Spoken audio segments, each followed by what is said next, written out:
Hello everyone! In this quick video, I'll show you how to record two screens side by side in OBS Studio. First, in Scenes, click the plus icon to create a new scene.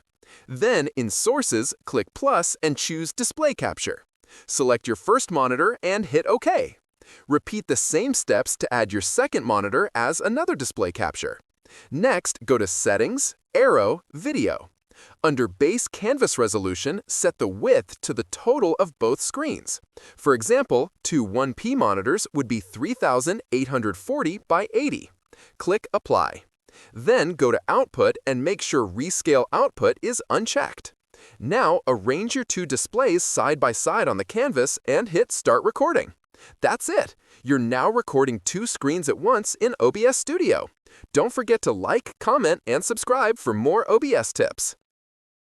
Like this video and subscribe for more tips.